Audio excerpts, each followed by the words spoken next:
Friends, आज का हमारा जो टॉपिक है वो है ब्रेट विग्नर फार्मूला।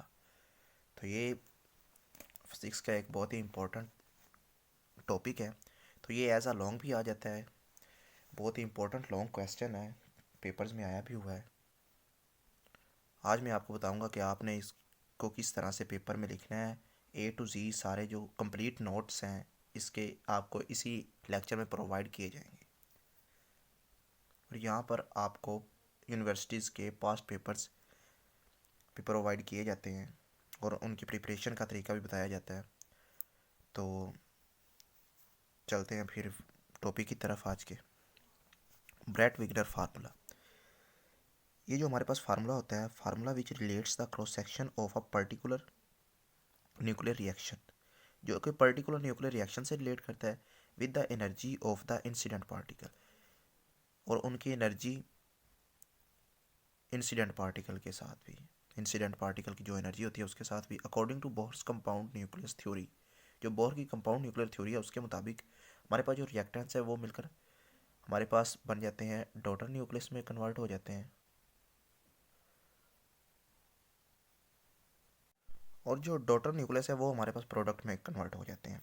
तो उसको हम y+b से डिनोट कर देते हैं। फिर उसके बाद हमने यहाँ पर नीचे लिखना है the cross section for the formation of the sigma C very with the incident energy E. जो इंसिडेंट एनर्जी है उसको हम ई से डिनोट करते हैं, तो जो सिग्मा सी है उसको हम एक रिलेशन से डिनोट करते हैं, sigma C is equal to pi lambda square g of S into, इसको हमने गैमा पढ़ना है, गैमा, लेकिन ये जो हम डालेंगे उसको हम, ये गैमा से थोड़ा अलग होगा। यहाँ पर मैं आपको बता देता हूँ, आपने इसको इस तरह से ढालना है, एक लाइन नीचे ऐसे खींच के फिर इसको ऐसे ऊपर करके ये ऊपर कर देना है लास्ट से, यहाँ पर आपको नज़र आ रहा होगा, ऐसे कर देना है। तो इसको हमने गामा पढ़ना है, तो gamma a into gamma b over E minus E naught का whole square plus gamma over 2 इसका स्क्वायर। इसको हम क्वेश्चन नंबर ए से डिनोट कर देते हैं, या क्वेश्चन नंबर 1 से डिनोट कर देते हैं। फिर उसके बाद this expression is known as Breit Wigner formula.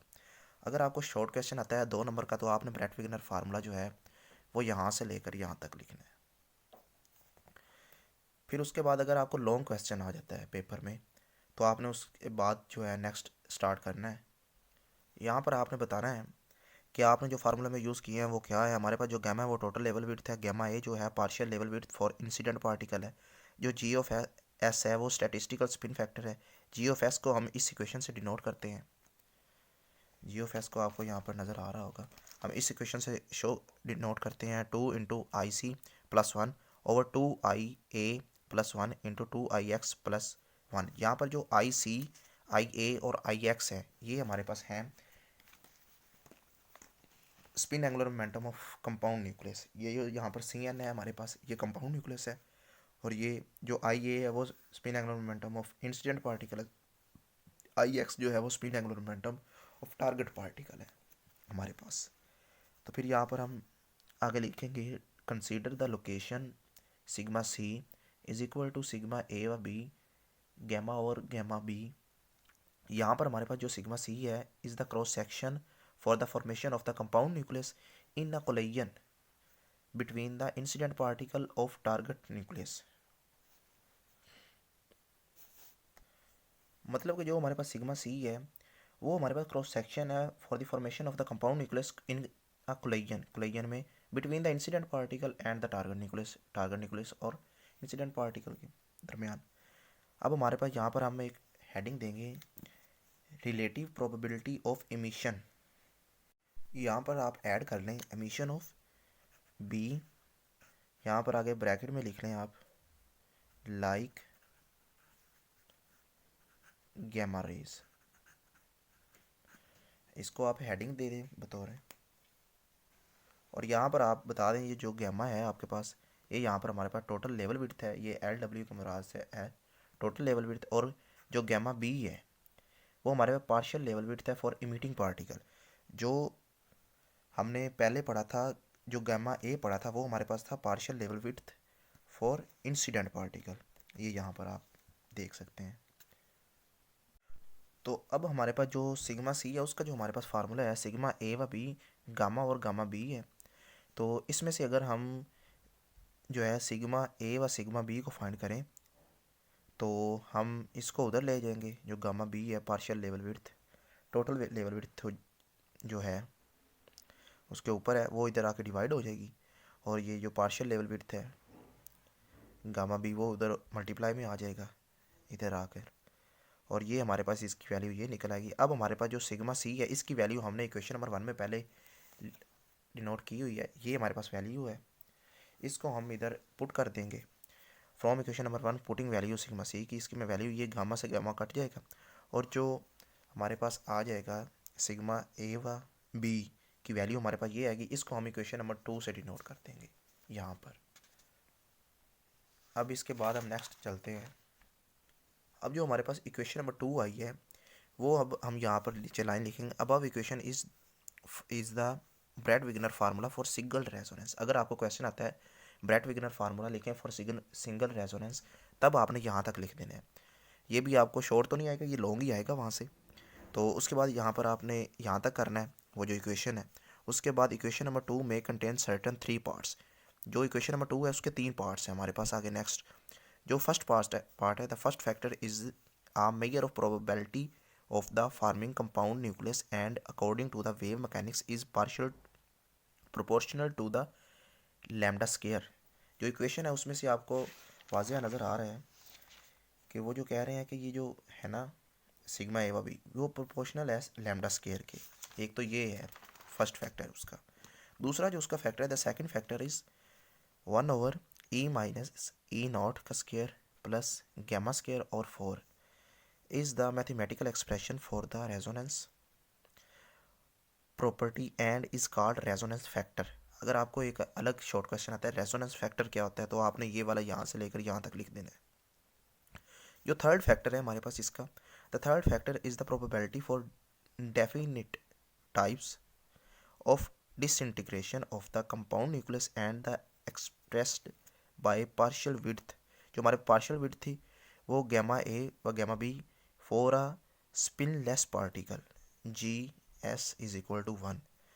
इनके लिए हमारे पास जो स्पिनलेस पार्टिकल के लिए जो हमारे पास जी ऑफ एस है वो इज इक्वल टू 1 हम रखते हैं।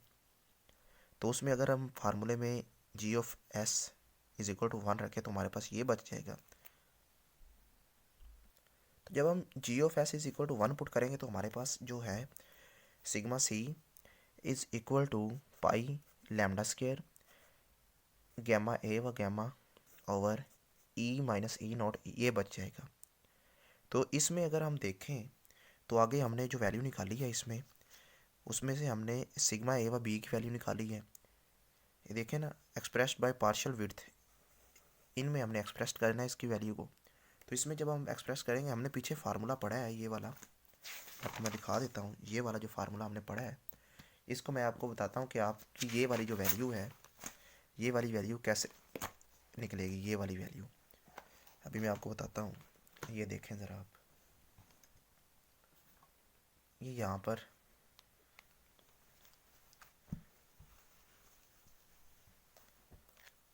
मैं वही वैल्यू लिख लेता हूँ यहाँ पर sigma C is equal to sigma ए व बी। आगे हमारे पास क्या था भला गैमा ओवर गैमा बी। अब अगर हम इसकी वैल्यू निकालें यहाँ पर तो ये उधर जाकर मल्टीप्लाई हो जाएगा और ये डिवाइड में चला जाएगा। तो ये ऐसे आ जाएगा sigma C into gamma B over gamma is equal to A व बी। अब हमारे पास जो ए व बी की वैल्यू आ रही है वो ये आ रही है, ये वाली वैल्यू हमारे पास आनी चाहिए। और हमारे पास इधर अगर हम देखें तो यहाँ पर जो हमारे पास वैल्यू है ये एक गैमा है, गैमा को हम इधर ले जाकर डिवाइड कर देंगे जैसे कि ये हमने इधर किया हुआ है। ये यहाँ पर आप देखें ये हमने इधर डिवाइड किया गैमा को ले जाकर, और हमारे पास जो गैमा बी है वो इधर नहीं है कहीं भी मल्टीप्लाई में। यहाँ पर मल्टीप्लाई में गैमा बी नहीं है। गैमा बी से हम ऐसा करेंगे यहाँ पर इसको मल्टीप्लाई भी कर देंगे और डिवाइड भी कर देंगे। मल्टीप्लाई और डिवाइड नहीं करेंगे गैमा बी से, हम गैमा को तो इधर ले गए हैं और बाकी जो गैमा बी है ना उसको हम दोनों तरफ मल्टीप्लाई कर देंगे। इधर ये आकर डिवाइड हो गया और जो गैमा बी है वो इधर इसके साथ आके जो है वो मल्टीप्लाई हो गया। तो जब गैमा सी ओवर गैमा और ऊपर जो है गैमा बी होगा, तो ये वैल्यू जो है वो इसके इक्वल होती है, ये यहाँ पर आप देख सकते हैं।